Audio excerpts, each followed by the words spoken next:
Hi brothers and sisters, welcome to this new video. ஒரு முக்கியமான கட்டத்துக்கு மார்க்கெட் வந்துருச்சு. இப்போ ஒரு முக்கியமான விஷயம் பற்றி தான் பிஸ்னஸ் பண்ண போகிறோம்.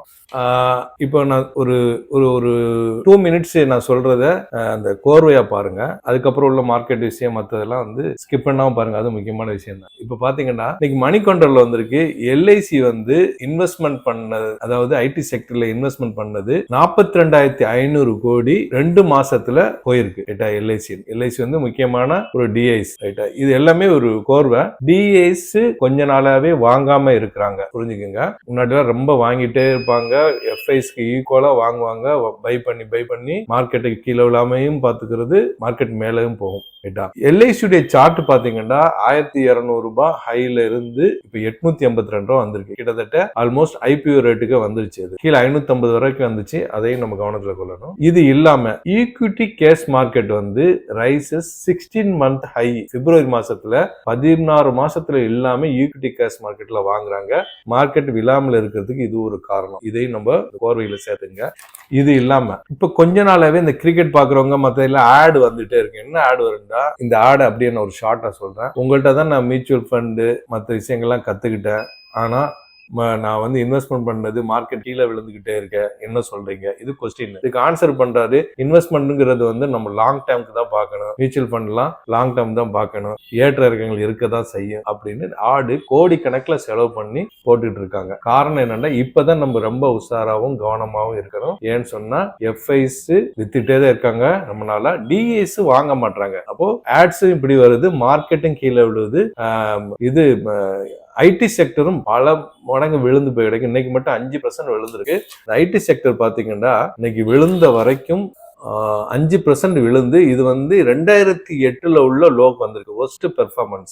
நம்ம அதுக்காக இதை பேனிக்காக வேணும்னு நான் சொல்ல வரல. கரெக்ஷனை சிலதை யூஸ் பண்ணிக்கலாம். First number 1. அப்புறம் ரொம்ப கவனமா காசியை சேர்க்கிறதுக்காக இந்த விஷயங்கள்லாம் சொல்றேன். ரைட்டா? நம்பர் 1. சரி, நம்ம இதுக்குள்ள போயிடலாம். இன்னைக்கு வந்து 20, 50, 100, 200 மூவிங் ஆச்சு. எல்லாமே ஒரு கிளஸ்டர் ஜோனுக்கு வந்திருக்கு. அதை டெக்னிக்கலா பார்ப்போம். தொடர்ந்து நம்ம இன்னைக்கு என்ன நடந்துங்கிறத பார்ப்போம். அதாவது இன்னைக்கு எக்ஸ்பைர்ட் ஆன என்ன நடந்துங்கிறத பார்ப்போம். இது இல்லாம ஏஐ ஆந்த்ரோபிக் வந்து சைனா வந்து as usual காப்பி போட அப்படில அது ஒரு நியூஸ் இருக்கு. காப்பி போட்டு இப்போ வந்து மறுபடியும் அந்த ஐடி செக்டர்ல மாற்றங்கள் வரலாம். இதை நம்ம பார்ப்போம். சரி, 16 மாசமா எந்த லாபமே இல்லை. ஆனா 16 மாசத்துல இல்லாத ஹை கேஷ் மார்க்கெட்ல வாங்கிட்டு இருக்காங்க.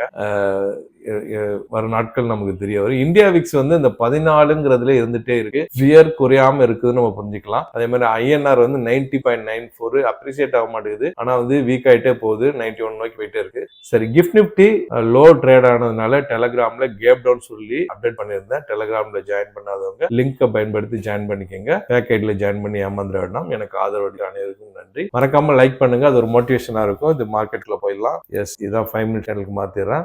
நேற்றைய க்ளோஸ் 25,713. இன்றைய ஓப்பன் 25,641. 70 பாயிண்ட்ஸ் கேப் டவுன் ஆச்சு. இன்னைக்கு ஒரு முக்கியமான விஷயம் என்னன்னா, ஓப்பனும் ஹையும் சேம். இந்த கேண்டில்ல ஓப்பன் ஹையும் சேம். ஓப்பன் வந்து 25,641. இன்றைய ஹையும் 25,641. 9 ஆளு கிரியேட் பண்ணிச்சு. அதுல இருந்து மார்க்கெட் விழ ஆரம்பிச்சது. மடமடண்டு lower low lower low lower low lower low lower low போட்டு 1:30 மணி வரைக்கும் 325 பாயிண்ட்ஸ் டவுன். 25,327 வந்தது. 3:30 மணி வரைக்கும் ஒரு சின்ன ரெக்கவர் ஆகி 25,460 120 பாயிண்ட் ரெக்கவர் ஆகி முடிஞ்சது. இன்னைக்கு ஓப்பன் டே கேண்டிலுக்கு மாத்திடுறேன். இந்த கேண்டில் தான் நம்ம அனலைஸ் பண்ண போறோம். இந்த candle open 25,641, high 25,641, low 25,327, close 25,424. 325 points red candle போட்டிருக்கு. இன்னைக்கு green candle 17, red candle 34. Support 25,300. அந்த இடத்த டச் பண்ண உடனே பவுன்ஸ் பேக் ஆச்சு. ரெசிஸ்டன்ஸ் வந்து 25,800. இந்த இடத்துல தான் சுத்திட்டு இருக்கு ரொம்ப காலமாக. சரி, இப்போ வந்து சில செக்டர்ஸ்ல வந்து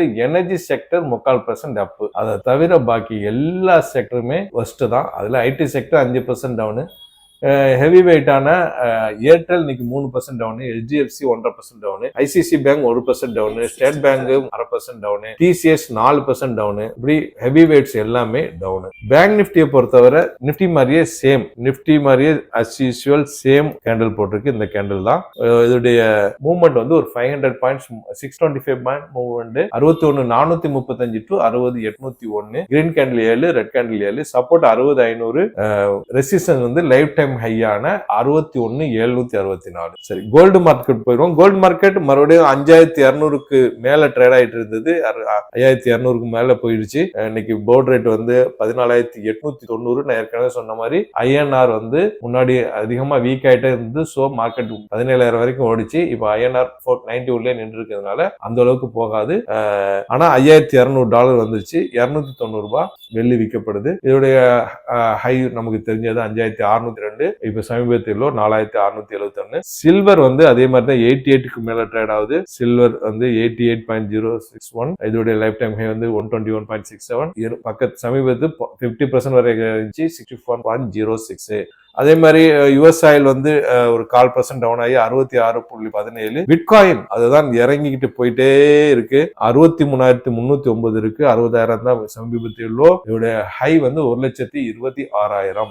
குளோபல் மார்க்கெட்டை பொறுத்தவரை மிக்சடு தான். டோ ஜோன்ஸ் இன்னைக்கு 0.25% up, S&P 500 1% down, Nasdaq 1.25% down, Europe market England FTSE 0.25% down, சிஎஸ்சி இட்டாலி பிளாட், டிஎக்ஸ் Germany flat, Japan Nikkei 1% up, Singapore ஸ்டேட் டைம்ஸ் 0.5% டவுனு, ஹாங்காங் ஹாங்சென்ஸ் 2% down, Taiwan 2.5% up, Korea KOSPI 2% up, எஸ்சிடி composite 3/4% up, Jakarta Indonesia 1.5% down, China Shanghai 3/4% down. சரி, 3/4% அப்.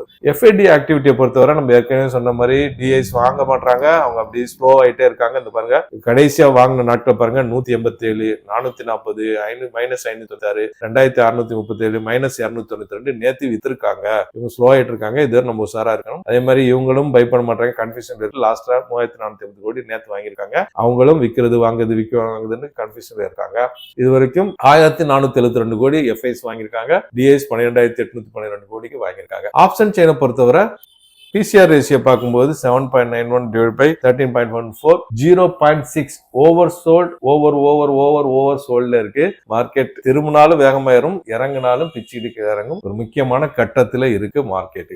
அடுத்தது வந்து இன்னைக்கு வந்து சில நியூஸஸ் பார்த்துட்டு நம்ம டெக்னிக்கலா ஃபர்தரா பார்ப்போம். RailTel corporation of India share வந்து இன்னைக்கு 2% அப் ஆயிருக்கு. ஏன்னு சொன்னா 1,036 கோடி அவங்க வந்து ஒரு ப்ராஜெக்ட் வந்து வின் பண்ணிருக்காங்க. இது மணி கண்ட்ரோல்ல வந்திருக்கு. அப்புறம் ஐடிஎஃப்சி ஃப்ராட் விஷயமா ஹரியானா சிஎம் சொல்றாரு, 556 கோடி வந்து ரெக்கவர் பண்ணிட்டோம் ஃப்ரம் ஐடிஎஃப்சி ஃபர்ஸ்ட் பேங்க்ல. அதனால இன்னைக்கு ஸ்மால் ரெக்கவரி ஆச்சு. இது மணி கண்ட்ரோல் வந்திருக்கு. அதே மாதிரி மெக்சிகோ எல்லையில உள்ள வீடுகளை எல்லாம் கைப்பற்றதுக்கு ட்ரம்ப் திட்டப்பட்டிருக்கிறதாக தமிழ் குறுமுரசுல வந்திருக்கு. மறுபடியும் ட்ரம்ப் வந்து அவர் வேலையை ஆரம்பிச்சாரு. தொடர்ந்து ஏதாவது பண்ணிட்டே இருப்பாரு. அவர் வந்து ஹைலைட்ஸ்ல இருப்பாரு. அதே மாதிரி European union fails to pass new sanction on Russia. அது வந்து ஹங்கேரி அப்ஜெக்ட் பண்றதுனால ரஷ்யா மேல புதிய சாங்ஷன் எதுவும் பண்ண முடியாத சூழ்நிலை இருக்காங்க யூரோப்பியன் யூனியன்.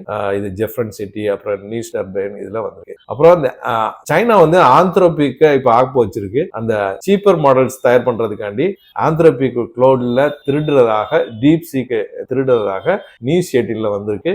இது சைனா மேல ஆந்த்ரோபிக் வந்து இது சொல்லுது, பழி போடுது. சரி, ஈரான் வந்து சைனா கிட்ட சூப்பர்சோனிக் ஆன்டி ஷிப் மிசைல் வாங்குறதாக வந்திருக்கு. அது சைனால இருந்து வாங்குறதாக ஒரு நியூஸ் வந்திருக்கு. அதே மாதிரி யுஎஸ் ஜெனரல் டேனியல் வந்து ஈரானுடைய வார வந்து ஆப்போஸ் பண்றதாக நியூஸ் இருக்கு. ட்ரம்ப் வந்து இது ஒத்துக்கல, டினை பண்றது. இது டைம்ஸ் ஆஃப் இந்தியால வந்திருக்கு. மொத்தத்துல ஏதோ பிரச்சனை இருக்குன்னு புரிஞ்சுக்கலாம். அப்புறம் வந்து ஈரான் வந்து by soldier fired missile Russia கிட்ட இருந்து $500 அதாவது ஏற்கனவே மறைமுகமா சீக்ரெட்டா இருந்து இது எல்லா பேப்பர்களே வர ஆரம்பிச்சிச்சு.